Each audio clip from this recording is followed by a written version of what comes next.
Olá, sejam bem-vindos à live O Lado Plus da Saúde Mental. Eu sou a Joyce Roma e já te convido para participar com a gente, mandando as suas perguntas aqui pelos comentários. Logo vamos responder algumas, então eu conto com vocês. E aproveite para chamar a família e os amigos para seguirem aqui com a gente, porque vai ser bem interessante o nosso papo. E para começar, vamos conceituar um pouco sobre a saúde mental no mundo e principalmente aqui no Brasil. Dados da Organização Mundial da Saúde mostram que somos o país mais ansioso e o mais deprimido da América Latina. E a pandemia agravou esse cenário, trazendo um aumento no número de casos. Diante desse crescimento, falar sobre saúde mental é fundamental, não só por questões de saúde pública, mas também para quebrar o tabu. E a nossa convidada, Daiana Garbim, vai poder falar com propriedade sobre esse tema aqui para gente. A pesquisa da World Mental Health Day, realizada entre 20 de agosto e 3 de setembro deste ano pela Ipsos, com entrevistados em 30 países, aponta que 3 em cada 4 brasileiros se preocupam com sua saúde mental. Para a grande maioria dos respondentes do Brasil e do mundo, o bem-estar físico e o bem-estar mental possuem o mesmo grau de relevância ao avaliar a própria saúde. E para conversar com a gente, eu recebo Ricardo Salem, diretor de saúde da Care Plus. Bom dia, Ricardo. Muito obrigada por você estar aqui com a gente. Bom dia, Joyce. É um prazer estar aqui com você, é um prazer estar aqui com a Daiana, falando um pouquinho, discutindo esse tema tão relevante para todos nós nesse momento e as contribuições que a Care Plus vem fazendo para estar sempre em linha com o que tem de melhor em relação à saúde mental. E quem está aqui com a gente também é a jornalista e escritora Daiana Garbim. Seja muito bem-vinda, Daiana, e muito obrigada pela sua presença aqui com a gente. Oi, Joyce, bom dia, Ricardo, bom dia a todos os ouvintes da rádio, todos vocês que nos acompanham aqui pelo YouTube. É uma alegria imensa estar aqui nessa manhã conversando com vocês sobre esse tema que é muito importante. Fico muito feliz de ouvir nessa introdução que você fez que muitas pessoas já consideram que a saúde mental é tão importante quanto a saúde física. Há muito pouco tempo a gente vem conversando sobre isso e tentando mostrar para as pessoas que de fato a gente precisa tratar as nossas dores emocionais da mesma forma que as dores físicas. Então, acho que a gente vai ter um papo muito bacana nessa manhã. Quero agradecer ao Ricardo e à Care Plus pelo convite e a você, Joyce, e à rádio também. Estou muito feliz de estar aqui com vocês. Obrigada a vocês, a alegria é toda nossa.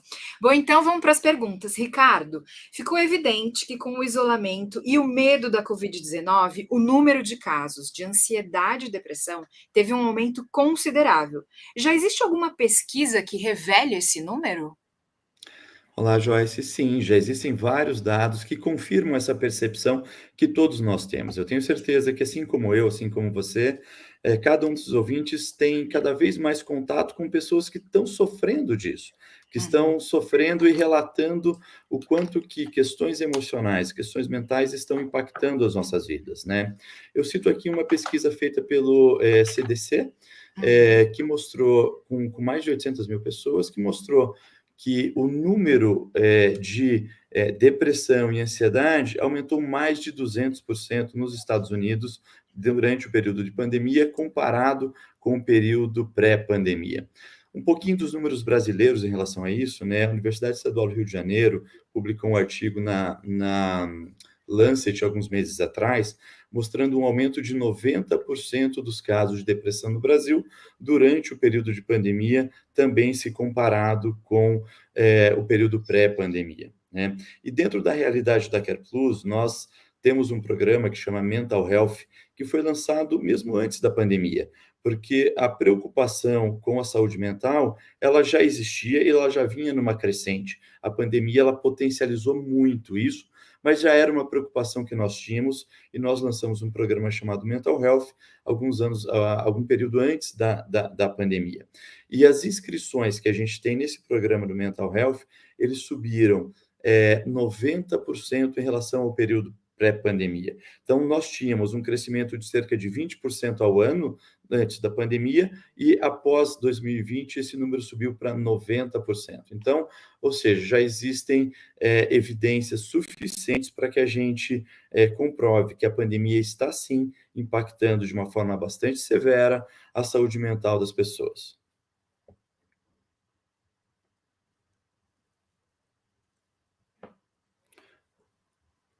Eu acho que o microfone da Joyce ficou fechado.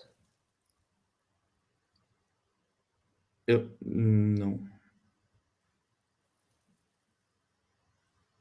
Joyce nos ouve? O microfone dela está aparecendo fechado aqui para a gente.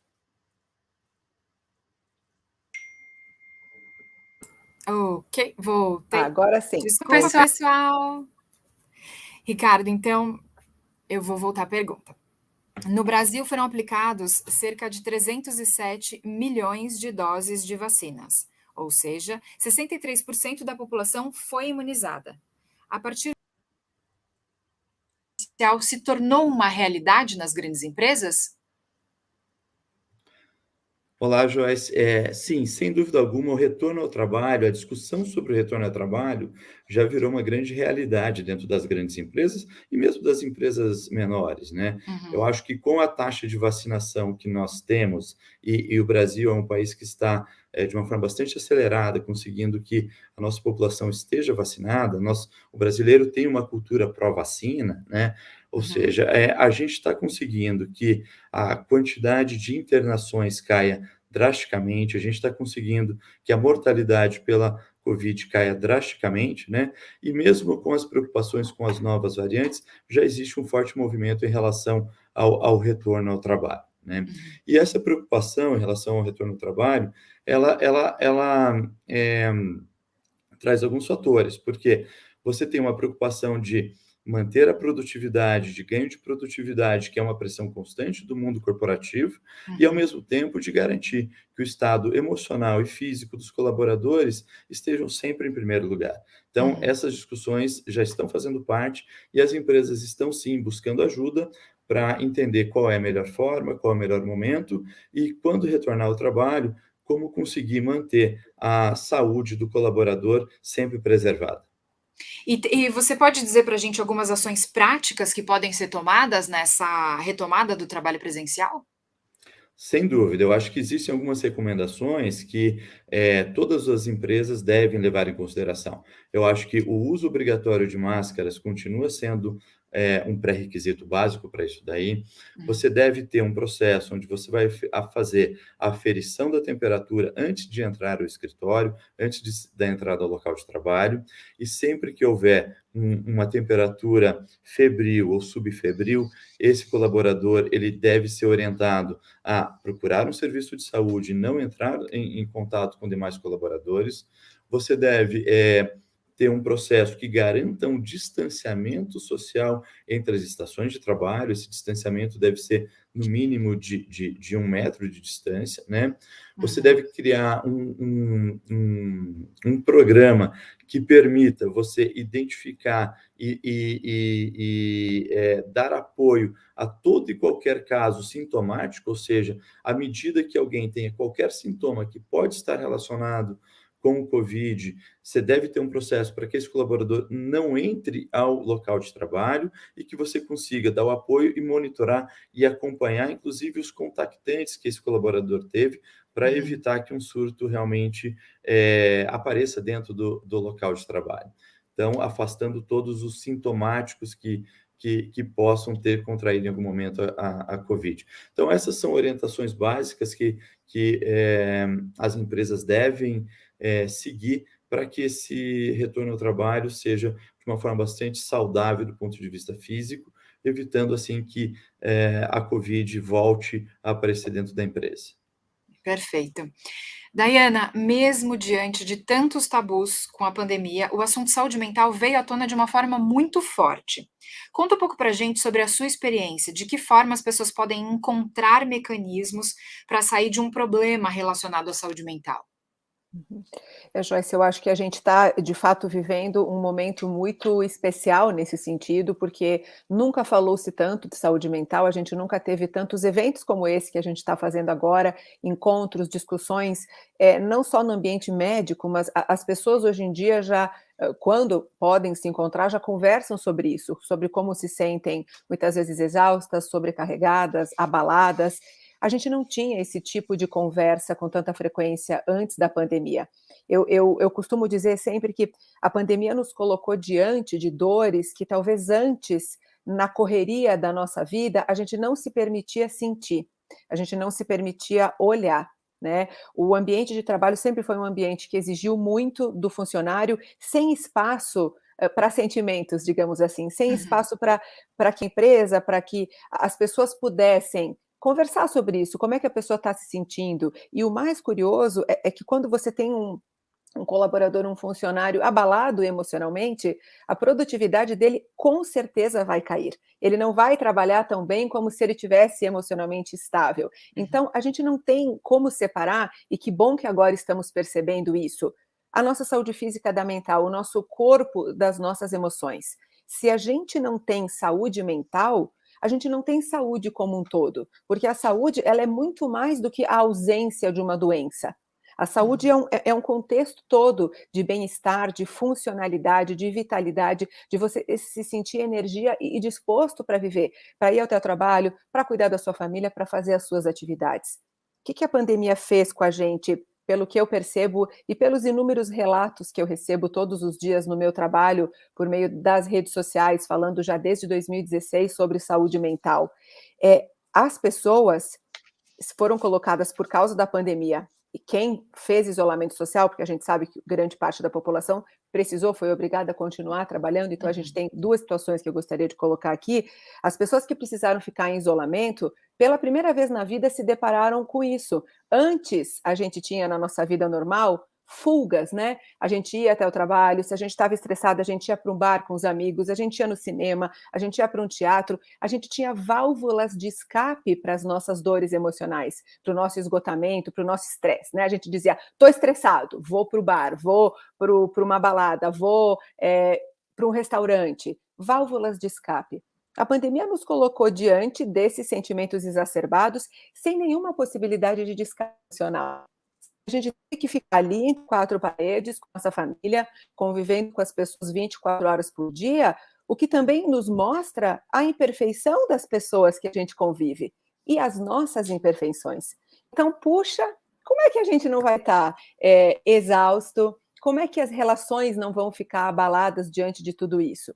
E as pessoas que foram obrigadas a continuar trabalhando, Tô aí sem conviviam áudio com o medo de pegar a doença, Uhum. né, com o medo das situações. Então, todo mundo, de alguma forma, se abalou, e aí você me pergunta, como lidar com isso? Eu sempre acredito que, em primeiro lugar, é a gente se permitir sentir, sabe? Sentir que estamos com medo, sentir que estamos exaustos, sim, que estamos esgotados, e eu acho que, a partir de agora, aproveitar esse final de ano e encarar esse novo ano que vem aí, claro, com todos os cuidados que ainda, como o Ricardo colocou aí, muitos cuidados ainda vão ser Uhum. necessários, Uhum. mas com a esperança, sabe? Com a esperança de que vai melhorar, de que aos poucos a gente vai começar a retomar, porque também é muito fácil a gente ficar muito preso nesse esgotamento, nessa depressão, nessa ansiedade, e aí a nossa vida vai virando uma bola de neve e a gente não consegue mais dar conta.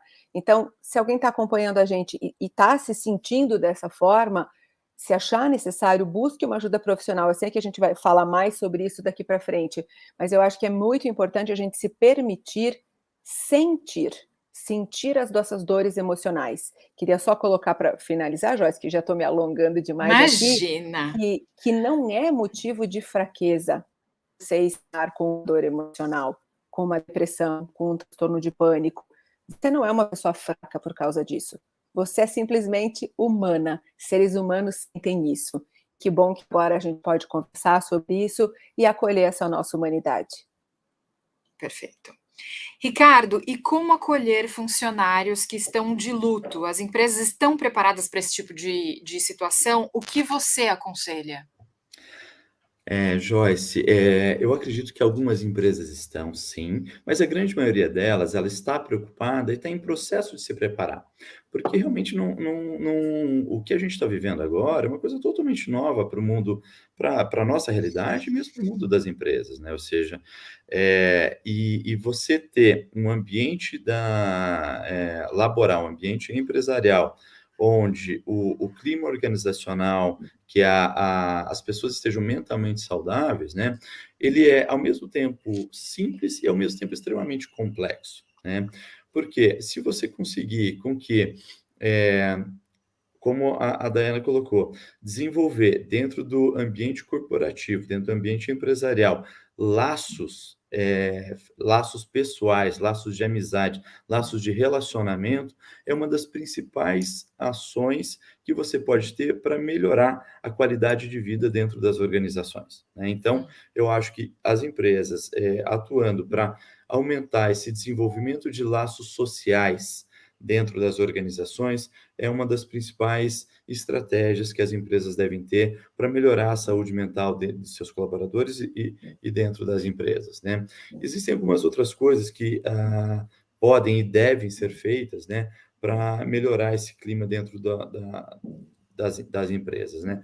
Se você conseguir intercalar algumas atividades que não são diretamente relacionadas ao trabalho, como um break para atividade física, por exemplo, dentro do período de trabalho, é uma outra ação que é simples e que pode, durante esse momento, ajudar a que o clima organizacional fique melhor e que a saúde emocional do colaborador também melhore significativamente, né?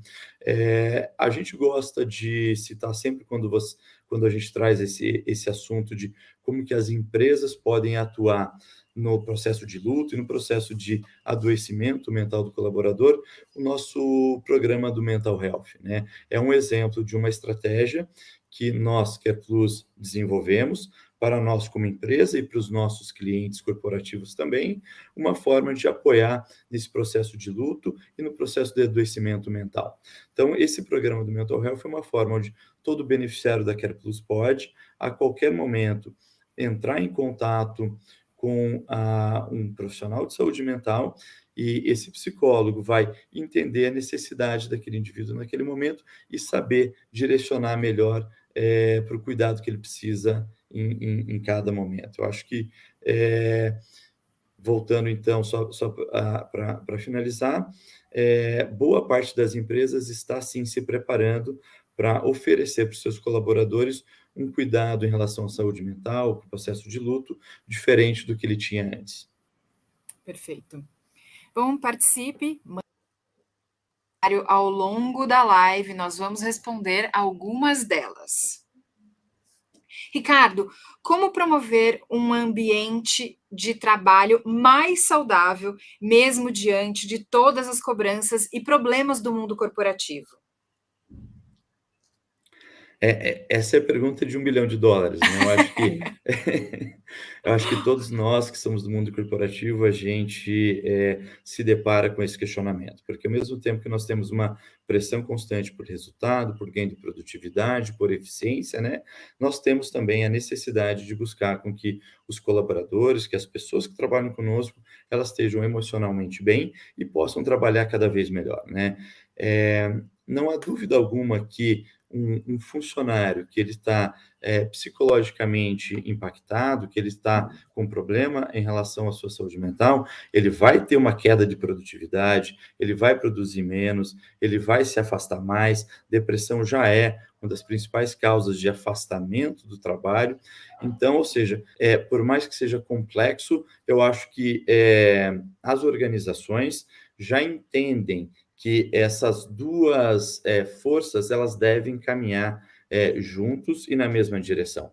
Você deve buscar alguém de produtividade, mas ao mesmo tempo você tem que buscar estratégias que vão promover uma melhor saúde mental dos nossos colaboradores e das pessoas que trabalham conosco, né? Então, existem já uma série de iniciativas, né, que buscam apoiar os gestores das empresas em relação a como que a gente consegue sensibilizar as pessoas da relevância da saúde mental para o seu colaborador. E às vezes as coisas são simples, só do gestor ouvir qual é a mudança, o que está impactando no dia a dia de cada um. Então, alguns exemplos, por exemplo, que a pessoa tem que entrar no trabalho às 8 da manhã, mas a creche que ela deixa seu filho abre exatamente às 8 da manhã, essa pessoa ela não vai conseguir trabalhar direito, porque ela vai ter dificuldade para conseguir adequar o problema dela, a questão que ela tem em relação à sua vida pessoal, com o horário que ela tem em relação ao trabalho. Então, algumas vezes, uma pequena mudança de horário, 15, 20, 30 minutos, podem ajudar a você resolver um problema que é pequeno por parte da empresa, mas pode ser de uma relevância significativa e mudar a vida do indivíduo. Então, eu acho que o principal recado é que a preocupação com garantir que o colaborador esteja psicologicamente apto e mentalmente bem, né, ele é tão importante quanto os ganhos de produtividade que as empresas vêm buscando ao longo dos anos. Perfeito.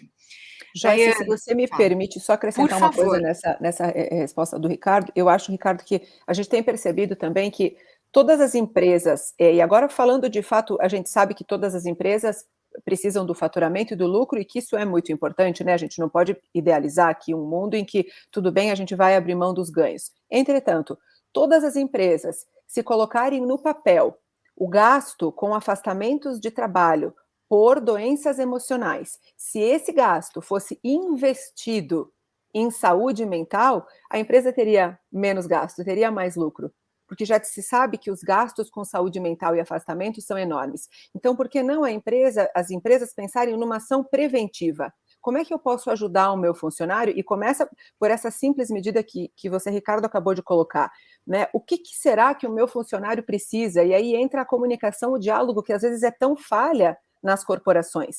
Será que se eu deixar o meu funcionário entrar 30 minutos depois, eu não dou um ganho enorme na qualidade de vida dele? Será que agora, com o retorno ao trabalho presencial, se eu conseguir fazer um esquema na minha empresa com que uma vez por semana o funcionário não vá, para que ele possa priorizar outras questões? Às vezes isso muda a vida de uma pessoa. Ou, enfim, uma outra sugestão, se toda empresa tivesse um programa de atendimento psicológico com um custo mais acessível para o paciente, o que eu quero dizer? Terapia.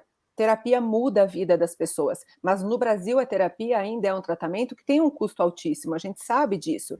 Será que as empresas não conseguem, por meios de... Enfim, a gente está fazendo aqui essa live com o Ricardo da Care Plus, se todas as empresas de plano de saúde conseguissem oferecer planos em que a empresa possa oferecer... Daiane, eu não estou te ouvindo. Ricardo, você me ouve? Agora Eu estou estou te ouvindo. ouvindo bem. Tá Agora ouvindo? foi. Ok, perdão. Pode continuar, Daiane, por favor. Eu dizia que se todas as empresas conseguissem pensar em possibilidades de você oferecer para o seu funcionário a possibilidade de uma terapia com um preço acessível, isso também ajuda a mudar a vida das pessoas. Um acesso a um médico psiquiatra, a gente sabe que isso ainda é um tabu, isso ainda é um medo, mas eu acho que com diálogo, com comunicação e com uma preocupação genuína na saúde mental desse funcionário, todas as empresas, na prática, no final da linha, vão ganhar mais com isso, porque um funcionário feliz, como a gente vem falando, uma pessoa que está estável, que está bem emocionalmente, mesmo que trabalhe menos horas efetivamente, a gente sabe disso já, produz muito mais. Então, eu acho que a gente precisa olhar a modalidade de trabalho que a gente vem usando. A gente já sabe os índices de burnout são altíssimos. Será que um funcionário vai produzir bem trabalhando 14 horas por dia sem descansar? Ou será que se ele trabalhar menos horas, ele não vai produzir mais? Então, acho que essa é uma conversa que a gente precisa ter cada vez mais nos ambientes corporativos.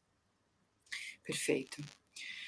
Daiane, todos os dias as pessoas lidam com um turbilhão de emoções, seja em casa ou no trabalho. Existem formas de conseguir amenizar os reflexos negativos dessas emoções quando acentuadas? Joyce, eu acredito que sim. Eu acho que, e até o título do meu último livro é A Vida Perfeita Não Existe, porque as pessoas até dizem que eu sou um pouco pessimista quando eu falo isso, mas eu não acredito em vida sem sofrimento. E por isso eu digo que a vida perfeita não existe, e digo que a gente só vai ser feliz quando a gente, de uma vez por todas, entender que a nossa vida vai ser sim permeada de muito sofrimento, de muitas dores, de muitos fracassos, de muitos projetos que não vão dar certo, de pessoas que a gente ama que vão partir, que vão adoecer, coisas que vão acontecer com a gente. Eu sei que é doloroso ouvir isso, né? E, ai, Daiane, que chata, você é muito pessimista. Mas quando a gente consegue acolher dentro de nós que a vida tem muitos momentos de dores, e mesmo assim a gente pode ser feliz, a gente começa a ter uma mudança de paradigma no nosso relacionamento com a dor e com a felicidade. O que eu quero dizer? A felicidade, aquela meta que todos nós buscamos de ter uma vida plena e uma vida perfeita, uma vida plenamente feliz, ela é uma meta que é impossível de executar. Ninguém é feliz o tempo todo, mas especialmente nesse mundo que a gente está vivendo de redes sociais, em que todo mundo demonstra uma felicidade absurda o tempo todo, a gente sempre pensa, e eu acho, Joyce, que talvez já tenha acontecido isso com você, já tenha acontecido isso com o Ricardo e com as pessoas que estão nos ouvindo. A gente pensa que a nossa vida é uma droga, porque a vida do outro, a vida que a gente sabe do outro, ela é sempre muito feliz e plena e só com coisas boas. Acontece que, em geral, a gente não compartilha socialmente a, as coisas, a parte difícil da nossa vida, as nossas dores. E todo mundo, todas as pessoas que a gente convive no trabalho, em casa, na nossa família, as pessoas que estão na televisão, as pessoas que estão na mídia, todas essas pessoas passam por uma série de dores e sofrimentos. Eu não conheço nenhuma pessoa que não esteja lutando, nesse exato momento em que a gente está aqui conversando, uma grande batalha. Acontece que a gente não sabe disso e a gente idealiza que a vida do outro é sempre plena e a minha vida é sempre ruim, a minha vida é sempre defeituosa, né? Não sei se me faço claro. O que eu quero dizer com isso? Como é que a gente pode gerenciar tudo isso que acontece com a gente? É sentindo. Se hoje eu estou aqui conversando com vocês, podendo compartilhar tudo isso, é porque eu vivi momentos de muitas dores na minha vida. E por isso eu comecei a fazer esse trabalho com saúde mental. E eu posso dizer para vocês de coração, eu sei o que é perder a vontade de viver. Eu sei o que é não querer levantar da cama porque você acha que a sua vida não faz mais sentido. Então, não é só você que está assistindo a gente agora que está se sentindo assim, completamente esgotado, que perdeu o brilho, que parece que é tudo cinza. Essas coisas acontecem. Muitas vezes na nossa vida, a gente vai ter episódios de muita tristeza, de lutos, de perdas, de fracassos. A gente está falando muito aqui do ambiente corporativo. Quantos projetos vão ter que dar errado para um dar certo? Né, Joyce? Quantos programas você apresenta aí que dá tudo perfeito, que não dá nenhuma falha técnica? Essa nossa live já deu algumas falhas técnicas hoje. Isso significa que essa nossa conversa não vai ser muito importante e fazer sentido, porque uma linha dá errada? Então, acho, Joyce, que o primeiro é a gente entender. Nada vai ser com perfeição na nossa vida. Se a gente projetar sempre, vou ser feliz para um ponto lá adiante, em que tudo vai dar certo, e que você vai ter uma vida plena, sem dor e sem sofrimento, a gente nunca vai ser feliz. Então é acolher. Erramos, somos defeituosos, às vezes sentimos depressão, ansiedade, tristeza, às vezes parece que nada mais faz sentido, e às vezes a gente vai viver um momento esfuziante de alegria. E a vida é assim. Acho que o Ricardo, que é médico, vai me entender que quando a gente vê os batimentos do coração, é sempre assim, né? Com altos e baixos. O único momento na nossa vida em que fica uma linha reta, plena, é quando a gente morre. Então a vida é assim, é sempre altos e baixos. Acontece que nós somos analfabetos emocionais, né, Joyce? Eu gosto muito de usar essa palavra, doutor Ricardo. Ninguém ensina para a gente sobre emoções. A gente não aprende na escola, a gente não conversa sobre isso nas nossas famílias, a gente não conversa sobre como a gente se sente muitas vezes, porque de fato essas conversas não existiam. Então que a gente possa cada vez mais olhar para as nossas dores e entender que a vida é assim, às vezes no mesmo dia, e me conta se já não aconteceu com vocês, a gente experimenta alegria e chora de tristeza no mesmo dia. Então que a gente possa perceber e acolher isso, né? Perfeito. Daiane, não acho você pessimista, não, acho você realista. Pois é. Bem realista. Bom, pessoal, eu estou aqui esperando pelos comentários de vocês, que ao longo da live, podem fazer perguntas aí, que ao longo da live a gente vai respondendo. E Daiane, me diz uma coisa, no dia a dia, como familiares e amigos podem ajudar uma pessoa que não está emocionalmente estável? Essa é uma questão muito importante, Joyce, porque a família é geralmente o pilar, né? A família deveria ou poderia ser o nosso pilar de sustentação.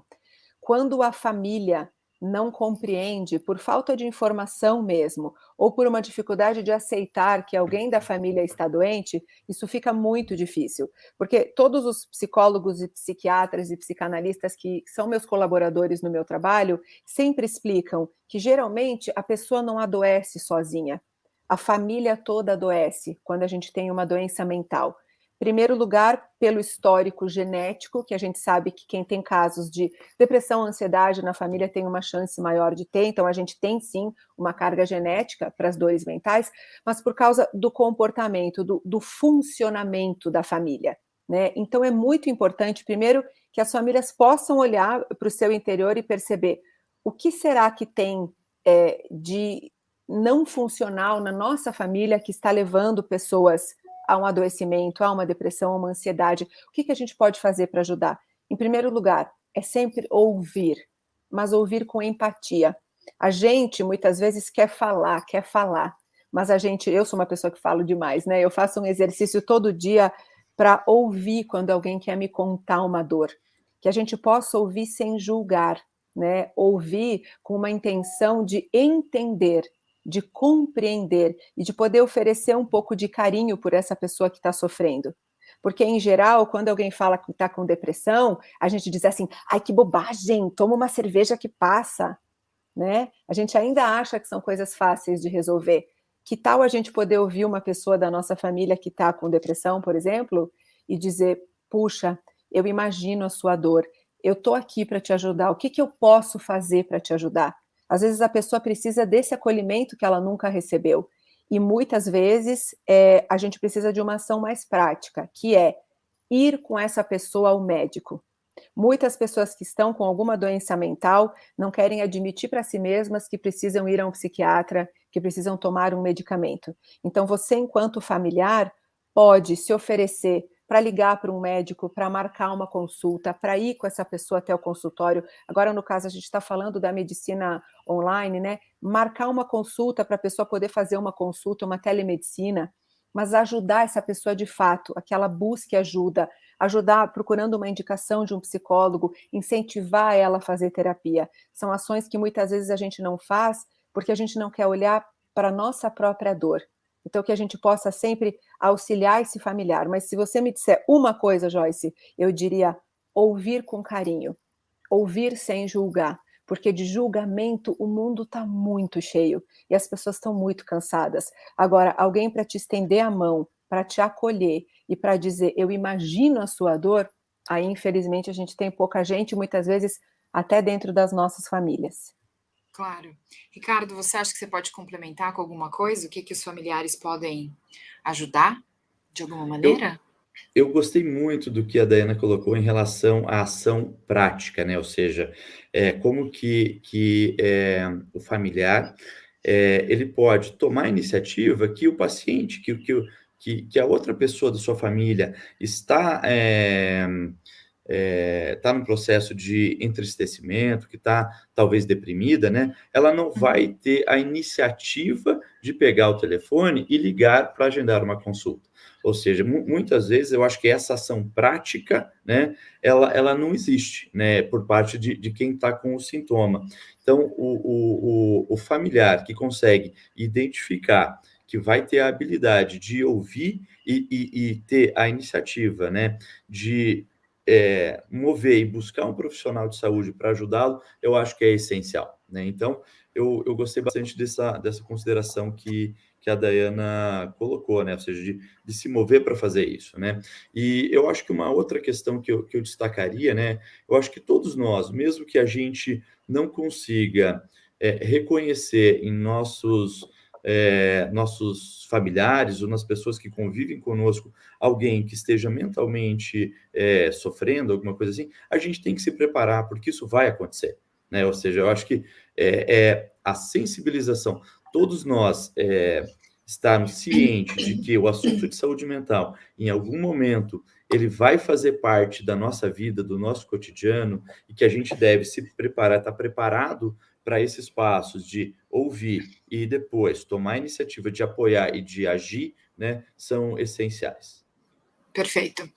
Se vocês puderem colocar aqui para mim os comentários dos ouvintes, aí a gente vai contando. Márcia Pimentel falou, live incrível, sou fã da Dai. Ai, que amor, obrigada, Márcia. Gilson, que pessoas lindas. Obrigada, Gilson. Obrigada. Muito bom. Renata Alves Maia, bom dia. Tema extremamente importante. É importante mesmo. João Carlos Lourenço. O João está escrevendo aqui, só dizendo que está aqui de Guarulhos, que ele está ouvindo a gente. Muito obrigada, João. Então vamos lá, vou continuar aqui. Ricardo, conta um pouco pra gente de que forma as doenças mentais estão associadas às doenças físicas, porque sabemos que existe um grande tabu também em relação a isso. Porém, é importante termos em mente que as duas formas de saúde são essenciais. A Daiana já falou sobre isso, mas por favor, acrescente. Não, perfeito. Eu acho que já existem muitas e muitas evidências científicas de como um processo de depressão, por exemplo, ele pode impactar significativamente na imunidade da pessoa, com uma queda significativa da imunidade. Então, isso daí vai levar uma maior probabilidade de desenvolver doenças infecciosas, por exemplo. Então, esse é um exemplo simples, né? Ou seja, onde você já tem evidência científica de como a depressão ela vai impactar no sistema imunológico e, consequentemente, vai levar ao aparecimento de uma doença física. Mas existe muito mais do que isso, né? Eu acho que, como a Daiana colocou bem, né? Todos nós, a humanidade, a gente está convivendo diariamente com coisas que vão aumentar nosso nível de estresse, nosso nível de angústia, nosso nível de ansiedade. E isso faz parte do dia a dia de todos nós, né?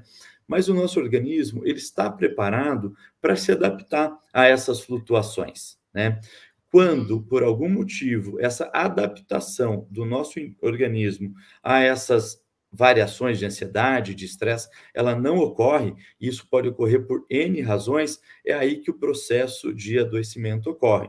Então, quando esse nível de estresse, ele deixa de ser temporário e passa a fazer parte do dia a dia do indivíduo, das pessoas, né, ele vai começar a levar a acometimentos também físicos, né, como, por exemplo, síndromes dispépticas, como gastrite, até processo de queda de cabelo, ou seja, processos dermatológicos. Então, é muito grande a relação de doença, de sofrimento, de angústia, né, de questões mentais com a saúde física, né? Uhum. O inverso também é verdadeiro, né? Se você tiver uma medida que você pode fazer para melhorar o seu estado mental, por exemplo, você investir também na melhoria das suas condições clínicas. Se você tiver uma atividade física diária, recorrente, você está prevenindo doenças mentais. Então, o inverso é verdadeiro. Você cuidar do seu corpo também vai te ajudar a você manter um estado emocional mais estável e melhor, né? Então, inclusive, você realizar atividade física é um dos tratamentos para você tratar a depressão, por exemplo, né? É óbvio que existem quadros depressivos que você vai precisar fazer, inclusive, tratamento medicamentoso, mas a atividade física, ela sempre será recomendado, né? E eu gostei muito de uma das temáticas que está fazendo parte dessa live desde o início, desde o tema, quando você abriu, né? É a equivalência em relação à saúde física e saúde mental, né? Eu acho que essa questão, ela vem ganhando corpo ao longo dos últimos anos e nós enxergamos isso alguns anos atrás, né? Se você imaginar do ponto de vista de regulação de um plano de saúde, né? As doenças mentais, elas são tratadas de uma forma diferente da doença física, né? E a Daiana até colocou que você aumentar o acesso ao tratamento de saúde mental é uma das principais iniciativas que as organizações devem ter. E a gente percebeu isso alguns anos atrás. Então, quando a gente olhou para esse assunto e reconheceu que as doenças mentais estavam sendo tratadas de uma forma diferente, a gente se propôs a criar um programa justamente equalizando e oferecendo o mesmo modelo que a gente tem para a saúde física para a saúde mental. E um exemplo simples é sessões de terapia. Então, um paciente da CarePlus, um beneficiário da CarePlus, que tenha uma indicação médica de fazer continuamente sessões de terapia para tratar sua depressão, ele não vai ter limitado à quantidade de sessões que é prevista pelo rol. Nós vamos garantir que, enquanto aquela condição clínica estiver presente e ele não estiver 100% recuperado, ele vai poder continuar fazendo sessões de terapia. Exatamente igual na fisioterapia, por exemplo, que é um procedimento mais relacionado com a saúde física. Então, um paciente que tenha feito um tratamento ortopédico e precise fazer continuamente sessões de fisioterapia, ele não tem um limite de sessões, igual ele tem para a psicologia. Então, os beneficiários da Care Plus que estão dentro do Mental Health, eles passam a ter esse benefício. A gente considera a saúde mental com a mesma equiparação com saúde física. Perfeito. Você quer completar com alguma coisa, Daiana? Eu acho que é muito importante o que o Ricardo colocou, porque, veja, é muito difícil uma pessoa conseguir curar ou encontrar uma boa melhora com apenas 5 ou 10 sessões de terapia, né? A gente está falando de dores que a pessoa carrega, às vezes, há anos, há 10, 20 anos, e que eclodiu naquele momento. O tratamento com a psicoterapia ele não costuma ser rápido. E ninguém questiona se alguém quebra a perna e precisa de 50 sessões de fisioterapia.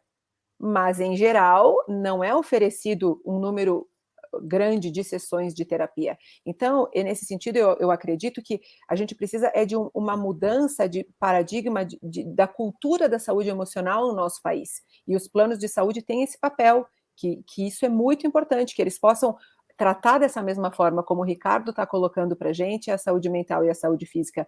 E também, Ricardo, você colocou um ponto muito importante, que a gente está falando aqui de saúde mental e é muito importante a gente falar da prevenção. E você colocou da questão da atividade física e da alimentação. Absolutamente todos os médicos, psicólogos e psiquiatras que eu entrevisto, e esse ano eu fiz dezenas de lives sobre isso, todos eles falam: cuidar da nossa saúde mental é cuidar da nossa alimentação e da nossa atividade física, ter momentos de contato com o sol, andar, pegar um pouco de sol, ter contato com a natureza, movimentar o corpo. E aí, você não precisa ir para uma academia puxar ferro, a gente não estava falando disso, né? A gente sabe que muita gente não gosta. É você movimentar o seu corpo de alguma forma, uma caminhada ao ar livre, 30 minutos de caminhada ao ar livre já faz muita diferença. Então, de novo, né, eu sei que eu estou repetitiva aqui, mas, Ricardo, a gente está trazendo isso desde o começo, a Joyce também colocou lá no começo. Cuide da sua saúde mental como você costuma cuidar do corpo. E cuide do seu corpo para que você tenha saúde mental. As coisas estão completamente ligadas. Perfeito. Olha, eu estou esperando os comentários de quem está ouvindo a gente. Mandem, por favor, que a gente está aqui e vai ler depois. Ah, peraí que vão colocar um comentário aqui para mim. Marcela Caviccioli, excelente tema, que possamos olhar com mais cuidado para a saúde mental em nosso dia a dia e não ter vergonha de falar sobre o assunto e ajudar. Não consigo ler o resto.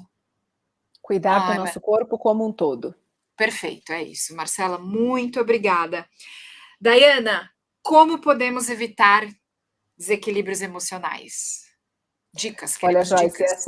essa, como diz o Ricardo, essa é a pergunta De de $1 milhão, ouro, né? Eu realmente acho que, assim, muitas coisas na nossa vida a gente não vai conseguir evitar, porque o Ricardo colocou em algum momento que, quando a gente fala de doença mental, a gente fala muitas vezes de algum desequilíbrio, né, hormonal, de desequilíbrios biológicos, orgânicos do nosso corpo, do nosso cérebro. Nesses casos, a pessoa vai precisar, provavelmente, de uma medicação antidepressiva, e muitas vezes, o que também é muito importante da gente falar aqui, uma pessoa que tem uma diabetes, uma doença do coração, ou qualquer outra doença, às vezes, doenças crônicas, como a gente chama, às vezes ela vai precisar de medicação a vida toda.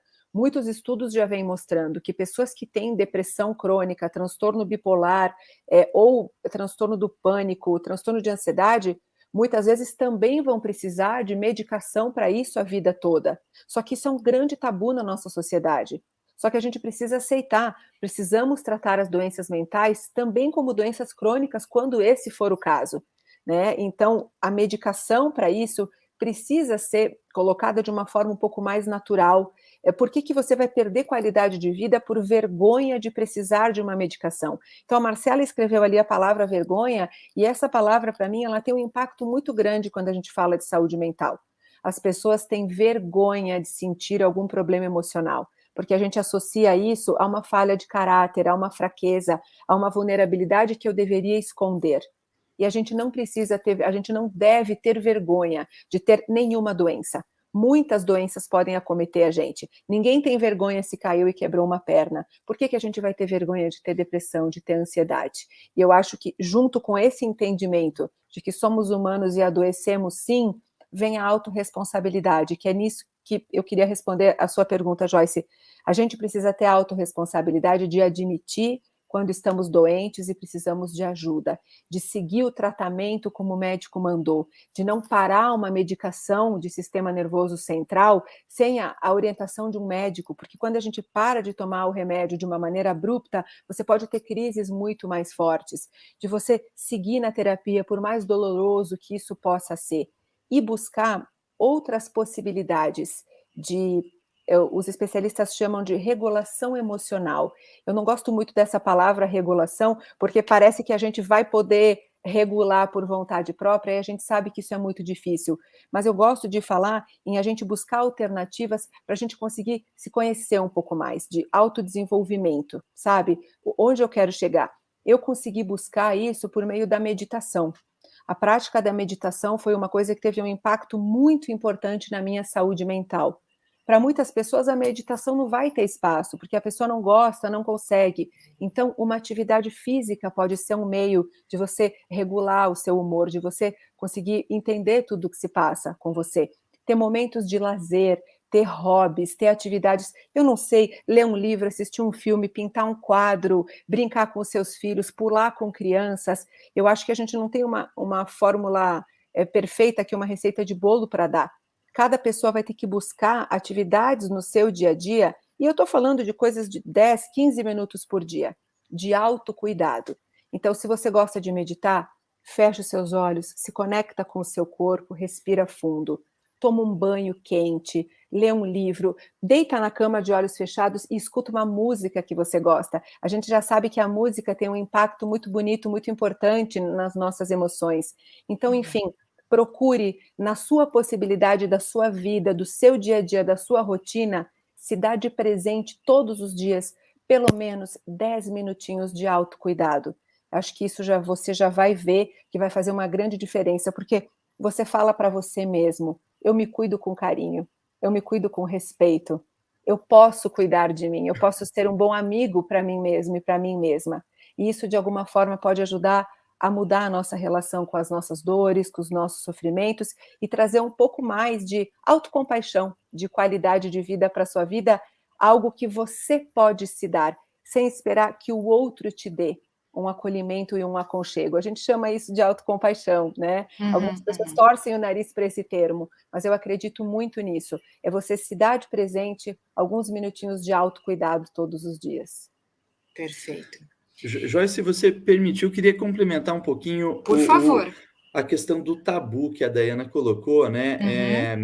E como que esse assunto tabu, ele também assim como a Dayana colocou, deve ser analisado do ponto de vista individual, cada um, né? Ou seja, o tabu para uma pessoa é diferente do tabu para outra pessoa.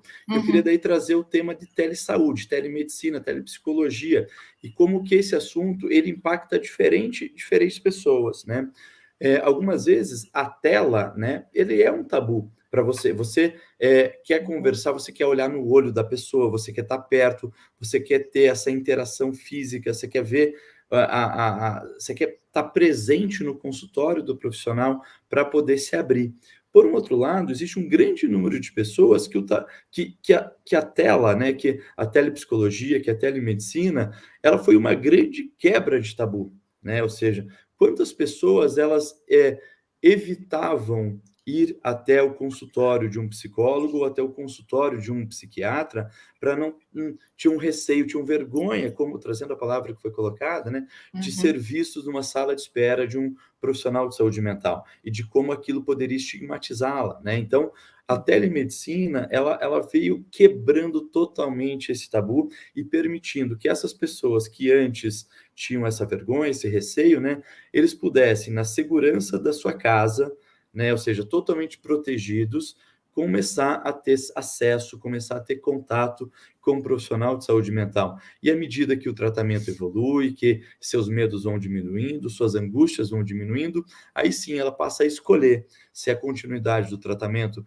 vai ser presencial, se vai ser virtual, ou seja, mas daí passa a ser uma escolha dela. Então, eu gosto muito de dar o exemplo de como que viabilizar para que o tratamento de saúde mental também seja feito através de plataformas seguras, né, de telemedicina, de telepsicologia, é uma forma de você quebrar tabu, de você facilitar o acesso, de você melhorar a vida de cada indivíduo que está nos ouvindo agora. Ricardo, E e se você me permite também, eu acho que a telemedicina ela leva profissionais, médicos qualificados também a pessoas que antes não tinham acesso. Então, assim, eu sou de uma cidade do interior do Rio Grande do Sul. A gente não tinha acesso a tantos médicos como você tem nos grandes centros, nas capitais. A telemedicina leva médicos capacitados a pessoas que não teriam esse acesso. E um depoimento pessoal, assim, Ricardo, que eu sei que eu já te contei isso, eu sempre tive muito receio de chorar na frente das outras pessoas, sabe? Por essa vergonha, enfim, de me mostrar fraca, de me sentir vulnerável. E eu tinha muita vergonha de chorar na frente da minha analista. Desde que veio a pandemia e eu comecei, Joyce, a fazer a análise, a terapia online, eu consigo chorar muito mais, porque eu sei que ela não está me vendo chorar. Né? Ou porque tem a tela, e se ela vê, eu não estou lá no consultório chorando. Então, veja, enquanto para algumas pessoas pode inibir, eu me senti mais livre para deixar fluir aquela emoção. Então, que cada pessoa se permita experimentar, ver se vai ficar bom para a pessoa, e como o Ricardo falou, depois ela pode optar se ela quer, de fato, voltar à medicina presencial ou se ela se sente realmente beneficiada com a telemedicina. Eu acho que esse foi um ganho muito importante desses últimos anos, a medicina chegar a muito mais pessoas que antes não teriam acesso. É verdade. E quando buscar um profissional é essencial? Essa eu queria que vocês dois me dissessem, por favor. Diga lá, Dayana. Eu começo? Pode ser. Eu acho que buscar um profissional de saúde mental é essencial quando você não consegue mais lidar com as dores do seu dia a dia. Quando você se sente, de fato, completamente... quando a sua vida não é mais funcional, isso que eu quero dizer. Quando você já... A sua doença, a sua dor, ela está te impedindo de vivenciar momentos de prazer com a sua família, você perde a vontade de levantar de manhã na cama para ir ao seu trabalho, para fazer as suas atividades. Eu costumo dizer que eu percebi que precisava de ajuda quando eu percebi que o meu coração começava a ficar acelerado sempre em situações que não estava acontecendo nada. Por exemplo, quando a gente tem uma apresentação como essa, um evento, é normal que a gente fique mais ansioso, fica nervoso. Quando isso acontece o tempo todo no seu dia, você está em casa, você está em atividades tradicionais e você se sente sempre sobrecarregado, ruminando pensamentos, quando não é mais uma escolha. Eu falo que a doença mental chega quando você não tem mais escolha, você perdeu a oportunidade de escolher se você quer ou não ir, se você quer ou não sentir aquilo, se você quer ou não chorar. Parece que a emoção toma conta da sua vida e você não consegue mais lidar com isso. Eu acho que esse é o momento que, de fato, você precisa procurar uma ajuda médica. Mas eu também acho que a gente pode procurar ajuda antes disso. Né, Ricardo? Eu acho que a gente não precisa deixar chegar no limite, e que bom que a gente está tendo essa conversa, e que bom que a gente vem falando sobre isso. Qualquer pessoa que não está conseguindo lidar com qualquer dor, pode ser um luto, a gente vive muitos lutos, né? O luto não é só a morte de uma pessoa, um luto no trabalho, uma perda de emprego, uma perda de renda, um projeto que deu errado, são inúmeros lutos. Sempre que você sentir que não está dando conta sozinho, busque uma ajuda psicológica. De novo, não é motivo de vergonha precisar de ajuda psicológica. Se a gente parar para pensar, eu acho, se todo mundo que estiver assistindo essa live colocar a mão na consciência, eu aposto que todo mundo se beneficiaria tendo uma ajuda psicológica. Perfeito. Diga, Ricardo, por favor.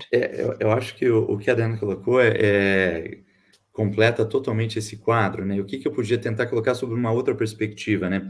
Eu acho que como que as empresas podem participar desse processo, né? Eu acho que o o que a gente está discutindo aqui de ações que a sociedade, que nós podemos fazer para participar da prevenção do adoecimento mental, né? Então, ou seja, participar dessa live, as famílias conversarem sobre esse assunto, né? Ou seja, que esse assunto faça parte do dia a dia, a conversa habitual que traga assuntos de saúde mental, isso daí vai diminuindo os estigmas, vai fazendo com que que o conhecimento esteja presente no dia a dia de todos nós, né? E as empresas têm um papel extremamente importante em relação a isso.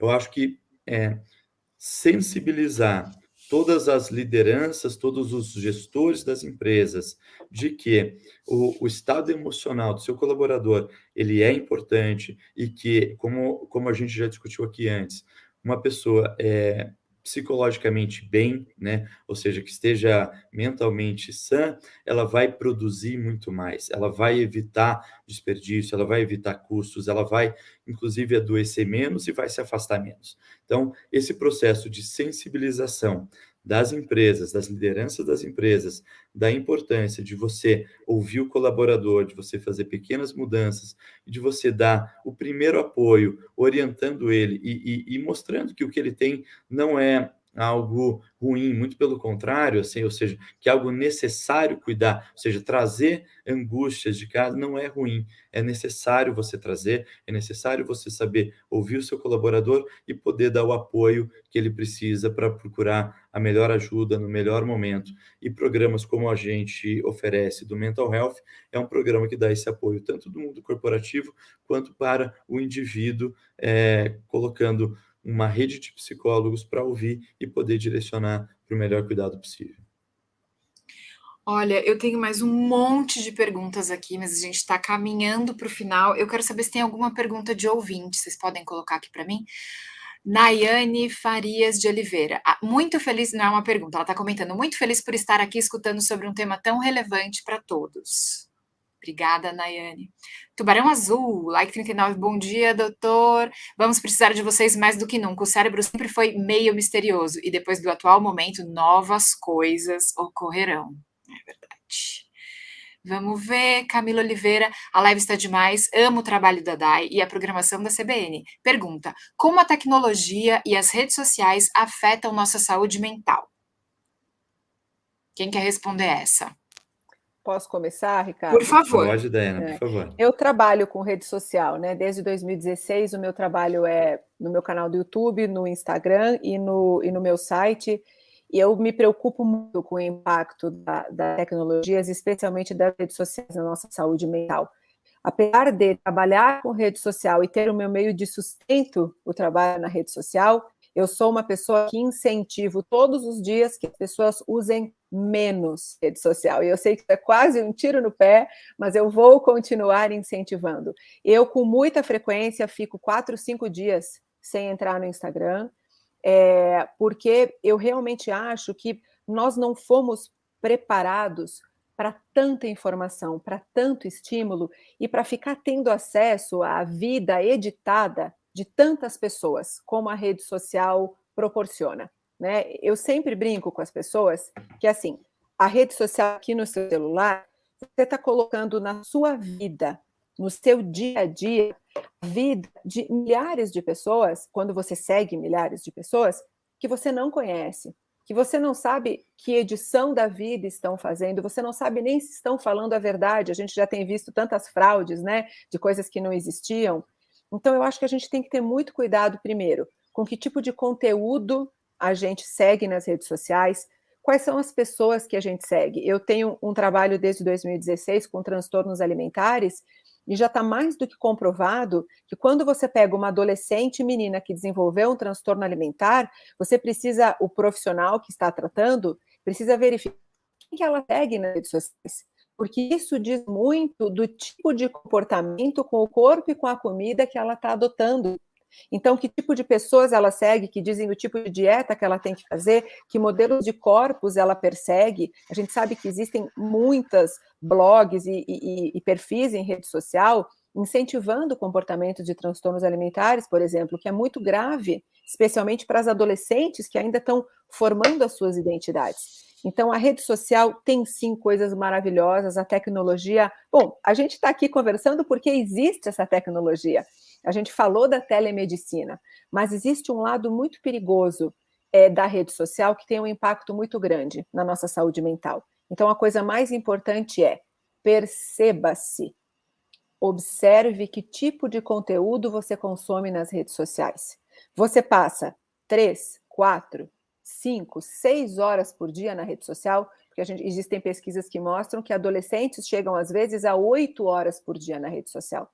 Isso é muito preocupante, os pais precisam ficar atentos, e eu não estou falando só dos adolescentes, não, a gente, adultos formados também. Se a gente parar para analisar quantas horas a gente passa na rede social, muitas vezes a gente vai se surpreender. É um tempo que a gente não está fazendo outras coisas que podem nos trazer mais prazer e mais elementos, nutrir a nossa vida, né? Então, eu acho que a gente tem que ter um ponto de atenção no nosso consumo, nas horas de consumo e no tipo de conteúdo que a gente consome. Quer completar, Ricardo?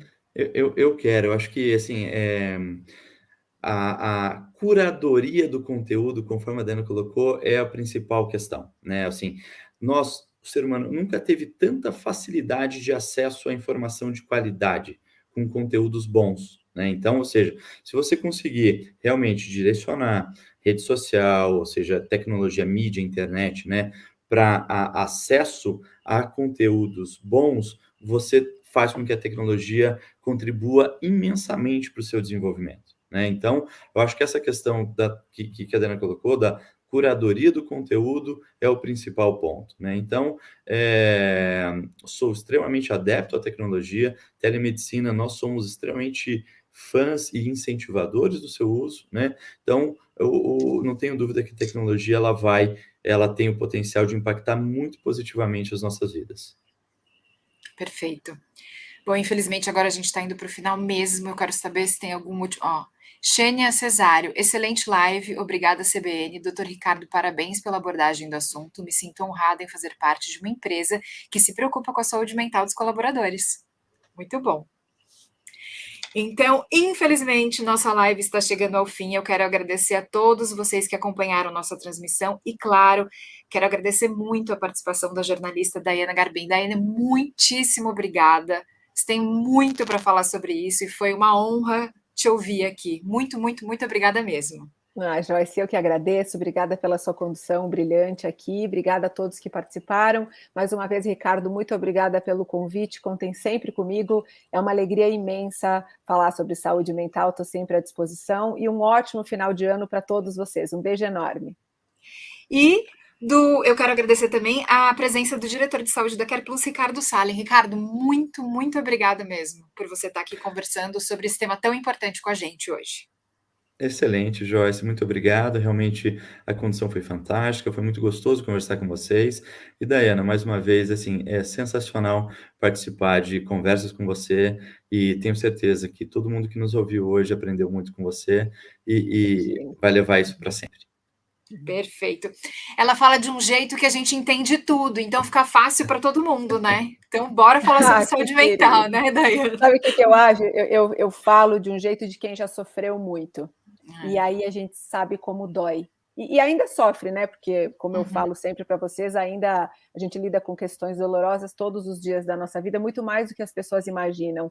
Então, o meu desejo é que todas as pessoas possam ter um tratamento adequado de saúde mental, porque a vida é muito boa de viver. Mas quando a gente está doente, a gente não consegue mais acreditar nisso e a gente perde a vontade de viver. E o meu desejo é que ninguém nunca mais perdesse a vontade de viver.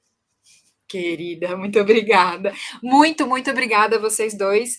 E você quer saber mais sobre tudo o que falamos hoje? Então é só acessar careplus.com.br e a gente se encontra numa próxima live. Até já!